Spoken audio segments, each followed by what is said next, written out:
Senator Jingo Estrada, Mr. President, would like to be recognized. Senator Jingo Estrada is recognized. Thank you, Mr. President.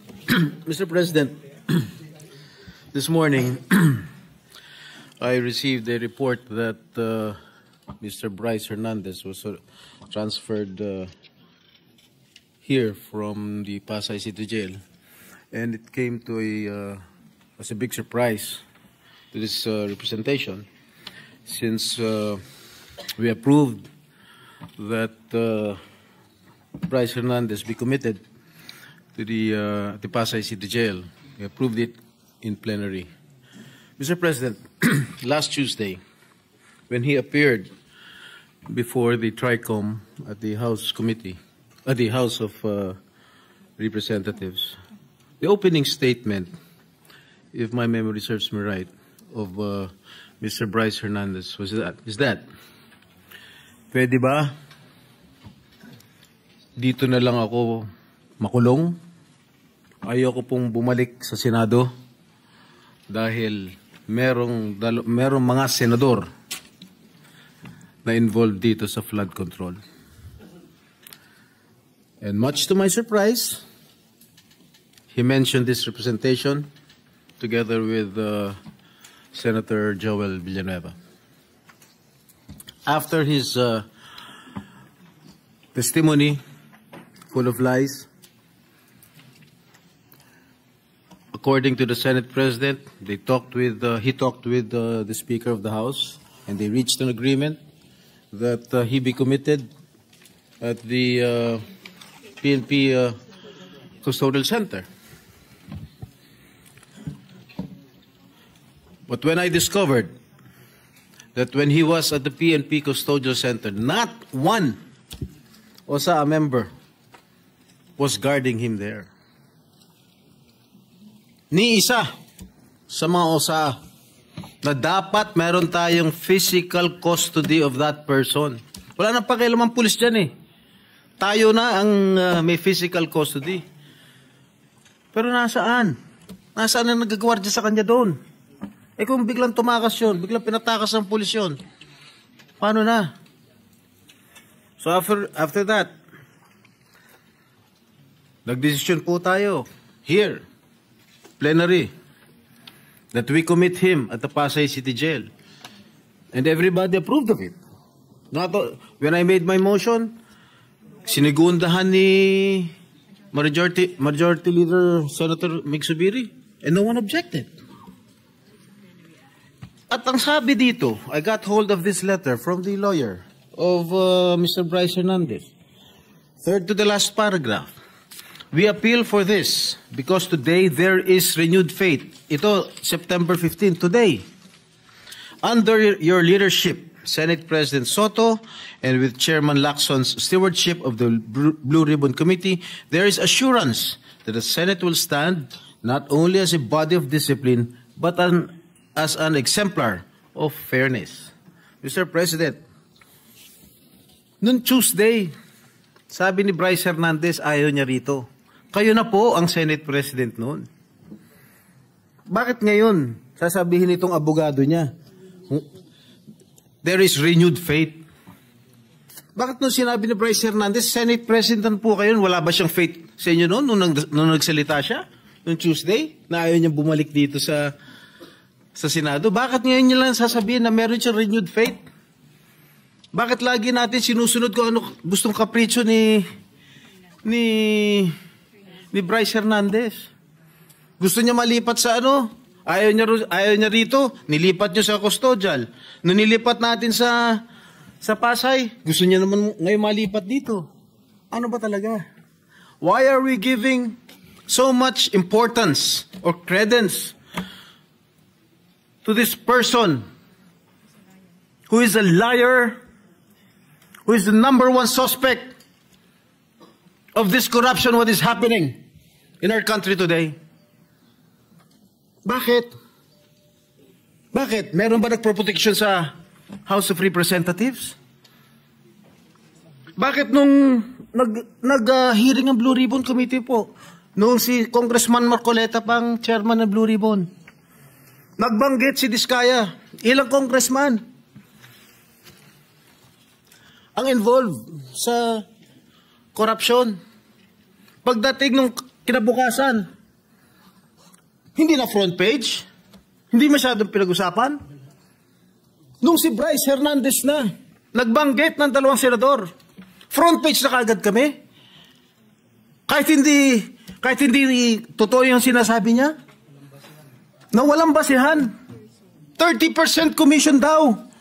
Ang putang ina. I'm sorry. Strike that from the strike out from the record. Which part? I'm sorry. The phrase is stricken off the record. How can I demand 30%? What is his basis, Mr. President? Pagkatapos niyan, wala na, kumalat na. Front page na sa lahat ng mga newspaper of general circulation. Lahat na. Masama na kami ni Joel Villanueva. Sa social media, everything, lahat. I've been there. Kaya pinag-iingatan ko pangalan ko. Why should I do such a thing, Mr. President? Why? I will never do such thing, Mr. President. Porket ba I'm actively participating in the Blue Ribbon Committee? Porket ba matapang ako magtanong? Ako na kaagad ang target nila? Bakit? I'm just doing my job as your senator. I have an oath to defend. I want to get all the bad crooks here in the government. That is my duty as your senator, Mr. President. Mr. President, sobra-sobra na. Lahat po, kami apektado na. Even the Senate, as an institution, is also affected by the testimony of one habitual liar. Bakit paniniwalaan natin siya? Bakit yung mga, yung sinigaw ng mga congressman? Bakit? Bakit hindi natin imbestigahan? Bakit yung mga senador hindi imbestigahan? Ako, I'm open to an investigation. In fact, Mr. President, ngayon pa lang, kahit hindi pa nagko-comment sa Blue Ribbon Committee ni Senator Lacson, ngayon pa lang, I'm willing to sign any waiver to open my bank accounts. And that, I'll put that on record. I don't know with Senator Joel. Maybe he will also conform with my idea. So, Mr. President, wag naman ganun. Bakit panay senador lang ang gusto nilang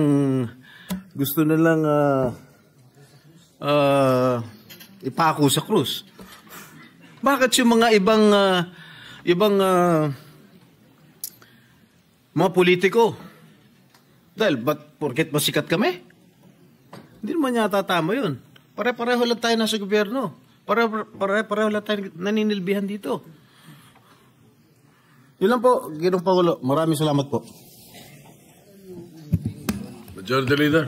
Thank you, Mr. President. Mr. President, we thank our distinguished gentlemen for their manifestations. And during the break, I believe we have reached a consensus. Mukhang hindi naman po siguro tayo mag-away na yun. No need for a vote with the Minority Leader and the group. I believe that better coordination na lang po. And we agreed to coordinate better with the Minority Floor Leader in these certain issues. Mr. President, you agreed. The Senate President agreed. So with that, yes, Mr. President, may recognize the Minority Floor Leader.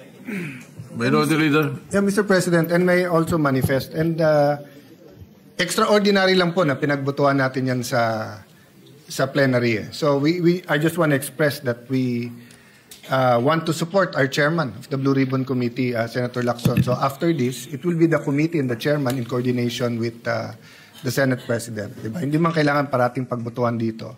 May mga extraordinary circumstance lang na nangyari. So we want to normalize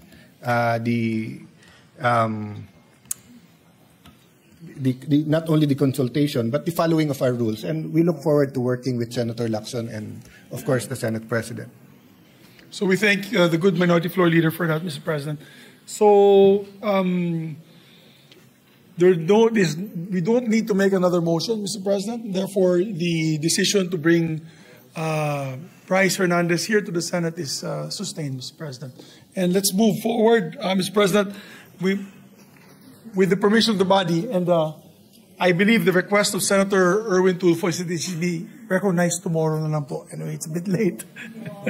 Kawawa naman ng ating kaibigan. Pero sabi po namin, siya ang unang i-recognize bukas. And before we do that, we'd just like to elect the chairpersons of the committees for the minority, Mr. President, so that they can already do their work as well as committee chair. Yes, you may proceed. Thank you, Mr. President. Pursuant to Rule 10 of Section 13 of the Rules of the Senate, I move to elect Senator Joel Villanueva as the chairperson of the Committee on Banks and Financial Institutions and Currencies. As so moved, Mr. President.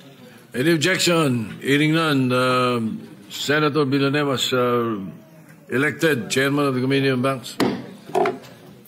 Mr. President, I move to elect as well chairman of the Civil Service Government Reorganization Professional Regulation on the part of the minority or member, Mr. President, as chairperson, Senator Bato de la Rosa. Senator Bato de la Rosa is elected. He's already the current, Mr. President. I'm just putting this for the record. I move as well to elect as chairman for the Cultural Communities and Muslim Affairs, Senator Robin Padilla. I so move, Mr. President. Senator Robin Padilla is elected. Cultural Communities. Thank you, Mr. President. I move as well to elect as chairman of the Public Information and Mass Media, Senator Robin Hood Padilla, Mr. President. Senator Robin Padilla is elected. Mr. President, I move to elect as well the chairperson of the Committee on Sports, Senator Bong Go, Mr. President. Hearing no objection, so elected.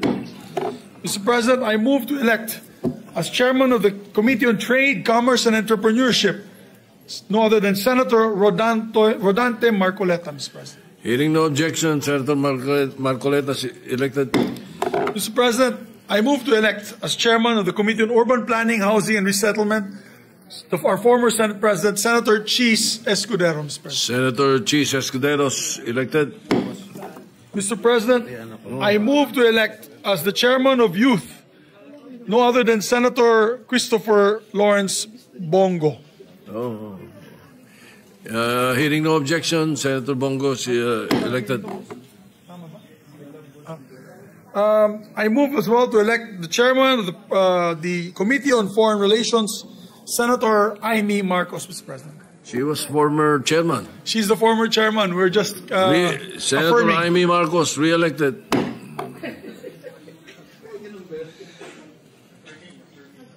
Confirming. We're just confirming. There's a confusion on her face, but we're just confirming. And she has several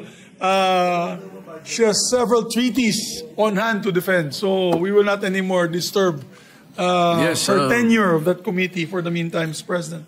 Yes, I know for a fact that there are treaties pending.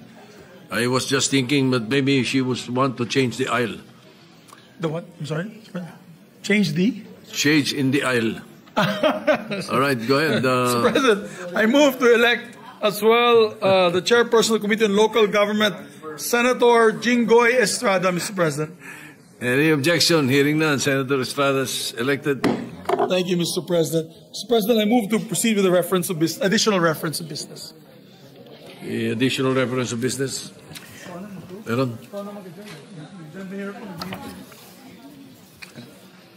You may proceed. Additional reference of business. Resolutions. Proposed Senate Resolution 103, congratulating and commending Team Package Makers for making history as the first Filipino team to win the Worldwide Stage Uniting Performers competition in China. Senator Lapid. Referred to the Committee on Rules. Resolution 104, honoring the life and legacy of the late Mike De Leon, renowned Filipino filmmaker, and expressing profound condolences on his passing to his family and loved ones. Senator Lapid. Referred to the Committee on Rules. Resolution 105, commending and congratulating Filipino pool champion Carlo Biado for his induction into the Billiard Congress of America Hall of Fame. Senator Lapid. To the Committee on Rules. Resolution number 106, congratulating and commending Team Dink and Drink Philippines for winning the championship in the inaugural Pickleball Champions League Asia held in Shenzhen, China. Senator Lapid. To the Committee on Rules. Resolution 107, congratulating and commending Filipino triathlete Kira Ellis for winning the gold medal at the 2025 Europe Triathlon Junior Cup in Riga, Latvia. Senator Lapid. To the Committee on Rules. Resolution 108, congratulating and commending woman grandmaster